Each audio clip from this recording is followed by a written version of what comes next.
Hello everyone, welcome back. Thanks for joining us today. We've got a brand new story to share with you. So let's begin. My name's Tyler. When someone you love starts to feel comfortable disrespecting you, especially in front of others, you owe it to yourself to walk away.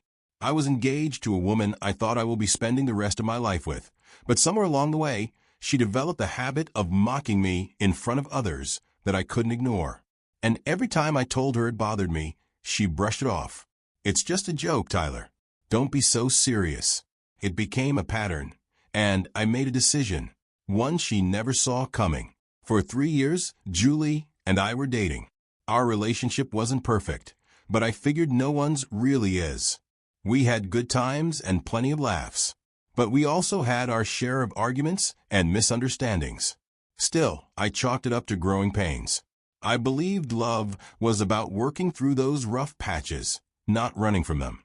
So, every time we have our differences, I assume it's part of learning each other better. One Sunday afternoon, we were at my parents' house for a barbecue. My dad made this half-joking comment about wanting a grandkid before his knees gave out. Everyone laughed, including me. But afterward, that comment stuck with me longer than I expected. It made me really look at where Julie and I were headed. I started to ask myself the kind of questions I hadn't before about the future, about what kind of partner she truly was, about whether the version of love I was holding onto was actually healthy or just familiar. The thing is, Julie was always the life of the party. Loud, funny, and charming. People were drawn to her, and you feel proud to be by her side, until you became the target of the joke. She had this habit of using humor like a weapon, cloaked in charm. In the beginning, it didn't seem like a big deal. She'd call my button-ups dad shirts, or make cracks about how I'd never win a fashion contest, unless it was at a PTA meeting. Other times, she'd poke fun at my job, saying things like, "Tyler's not trying to get rich. He's trying to retire quietly in a recliner." When it happened in private, I let it go. But more often, it happened in front of her friends. Or mine, or even at family gatherings. At first, I laughed with everyone else and saw it as if she were just being playful. I didn't want to be that guy who couldn't take a joke. But over time, those laughs started to sting. I'd be smiling, but inside I was shrinking. She made it look so casual, like teasing me was part of the charm of our relationship. I'm not the loudest person in the room. I've never been. I'm the kind of person who likes one-on-one conversations, who'd pick a movie night at home over a packed club. Julie was the opposite. She thrived in a room full of people. She made me more social and pushed me out of my comfort zone. And for a while, I appreciated that. But eventually, I realized there's a difference between someone encouraging your growth and someone exposing your weaknesses for laughs. At some point, going out stopped being something I enjoyed. It became something I endured. Because I never knew what version of funny Julie would show up, and I never knew when I'd be turned into a joke in front of a room full of people. I decided I will talk to her one Thursday night. She came over after work because we do not live together yet. We were lounging on the couch, half watching a movie, half scrolling through our phones. I set my phone down and just looked at her for a moment, trying to decide whether to speak up or let it slide again. But something in me couldn't let it go this time. I told her that I needed to talk. I started by telling her I knew she didn't mean harm, but some of the jokes and the way you framed stories about me in front of people don't sit right with me. I gave her examples, so she wouldn't think I was exaggerating or overreacting. I told her I wasn't angry, but tired of smiling through the discomfort. Tired of pretending it didn't sting when people used her words to make a fool out of me. I said I didn't want her to change who she was, but I needed to know that her light didn't have to come at my expense. I wasn't asking her to be serious all the time. I was just asking her not to make me the joke. Not in public. Not in front of people who didn't know the full picture. At first, she laughed because she didn't realize I was actually being serious. She waved it off and said, "Oh, come on, babe, I'm just messing around. Everyone knows it's all love." But I held her gaze. I didn't budge. I told her this wasn't about love. It was about respect. About how words said in jest could stick to a person's skin long after the laughter died down. She paused and then got serious. She said she didn't realize it was hurting me like that. She apologized, said she would stop. That conversation ended with a hug and a quiet kiss on the forehead. It wasn't a perfect moment, but it felt honest. For the first time in a while, I felt like she heard me. Over the next 2 months, she kept her word. She was still her outgoing self, still funny, still lively. But the part where she used me as comic relief was gone. She found other ways to keep the energy up without making me the target. And you know what? I noticed. I appreciated it. It made me believe that this thing between us had real legs. I started to picture our future again, something I hadn't done in a while. And for once, it didn't feel naive to do so. 2 months after that talk, I proposed during a small dinner with a few close friends. It was quiet, simple, and intentional, just the way I liked it. When the moment came, I looked at her that, despite everything, I still wanted to build a life with her, and that I still believed in us. She cried and said yes. Our friends clapped. The wedding planning started almost immediately. Julie dove into it with a kind of energy I hadn't seen from her in a long time. I'm not naturally wired for that level of enthusiasm when it comes to planning events, but I showed up. We made decisions together. It actually felt collaborative. There was a stretch of time, maybe 3 or 4 weeks, where things just worked without arguments. That brief window of mutual respect and alignment became one of the brightest points in our relationship. It felt like a clean slate, like we had learned from our past and were choosing each other again, this time with more maturity, more intention. A mutual friend of ours had invited us to a housewarming party with a few friends, drinks, snacks, and soft music playing in the background. The host and his wife had just moved into a new place not too far from where I lived, and they were eager to show it off. Julie had grown particularly close to the wife over the past year, so when we got the invitation, she was excited. I tagged along because that's what you do when you're engaged. You show up, even if small talk and loud laughter aren't exactly your thing. I was just happy to be out with her, thinking it would be a laid-back night with friends. The first hour or so was easygoing. We mingled, caught up with familiar faces, and had a couple of drinks. Julie, after a couple of drinks, was in her element, floating from group to group. It didn't bother me at first. That's just who she was. Outgoing and witty. She joined our circle eventually in the backyard.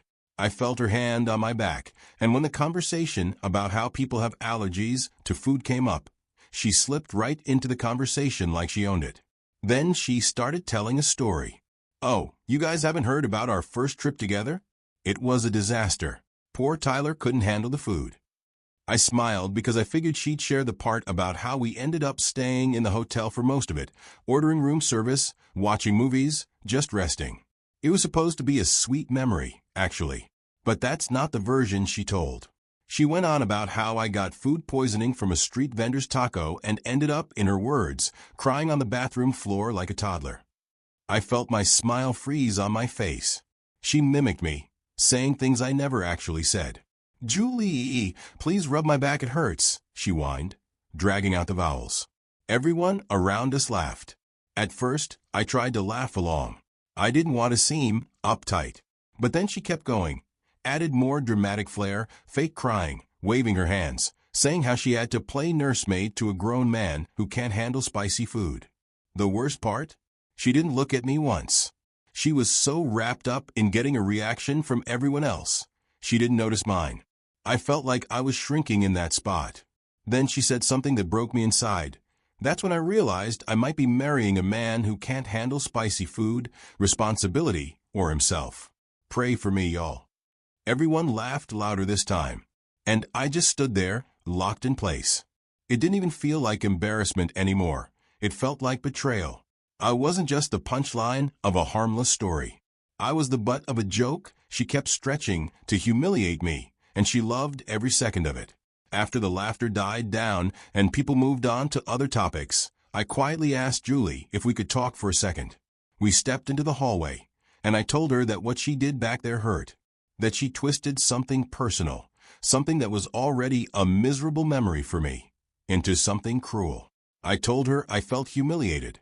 She rolled her eyes before I could even finish. "Tyler, seriously? It was just a story. Don't be so sensitive. It's a party. Ease up for 1 second and stop trying to kill the mood.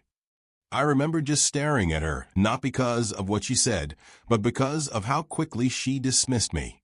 I was telling her, genuinely, that I felt disrespected, and it didn't mean anything to her. I tried to hold eye contact, to see if anything in her would soften. But there was nothing, just an annoyance that I interrupted her fun. Then, without another word, she turned and walked back into the room. And I just stood there, in that hallway, watching her.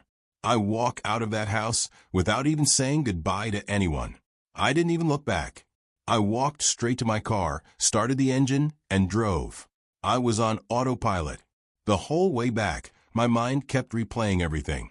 She didn't come back to my place that night. I didn't expect her to. Part of me figured she was mad that I left without her, and I wouldn't have been surprised if she was sulking or playing the victim somewhere. But what she didn't know was that I was done. I had made a decision on that drive home. I wasn't going to marry someone who thought disrespect could be packaged as humor. I wasn't going to spend a lifetime with a person who treated me anyhow. For the rest of that week, Julie didn't reach out. Not a single call. No text. Nothing. And honestly, I took that silence as a gift. It gave me the space to think clearly, without being pulled back into the emotional noise of the relationship. So when Julie finally did call, it wasn't to check on me or to apologize. She jumped straight into logistics, asking about paying the wedding planner and finalizing the guest list. That was it.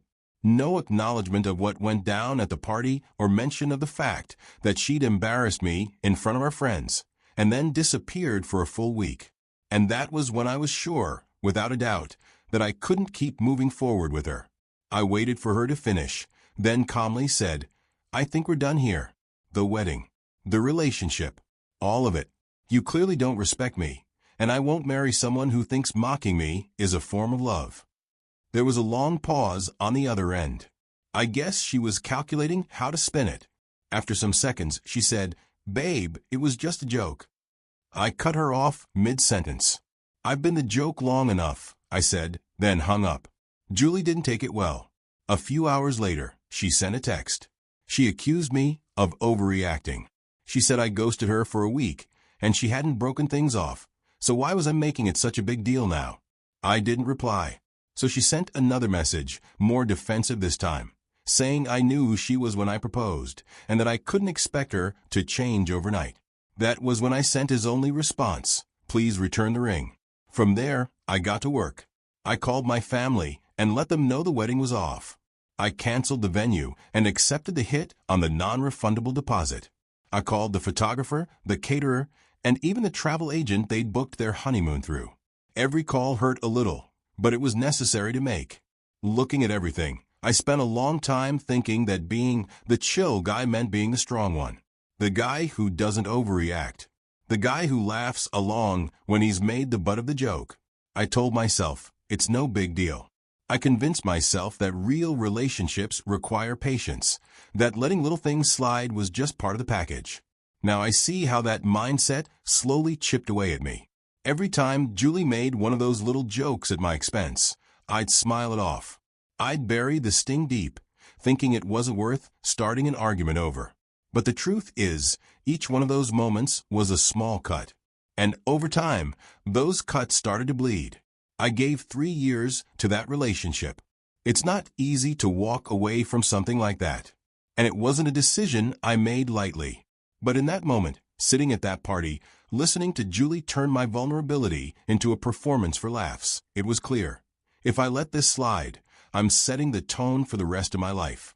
I'm telling her it's okay to belittle me as long as it gets a laugh. Ending it hurt, but I don't miss the quiet disrespect. I don't miss the anxiety I used to feel every time we were around people, wondering if I'd be the next punchline. And most importantly, I don't miss shrinking myself just to keep the peace. Walking away wasn't just about ending the relationship. It was about choosing myself. Choosing self-respect over silence. Choosing boundaries over fake harmony. And choosing a future where I can be with someone who lifts me up in public, not someone who knocks me down for sport. So yeah, it ended at a party. Not the way I pictured things, But in a strange way, that public moment of humiliation gave me the push I needed. And today, I'm grateful for it, because it reminded me of something I should have never forgotten. My dignity is not up for sacrifice. Not for love. Not for laughs. Not for anyone.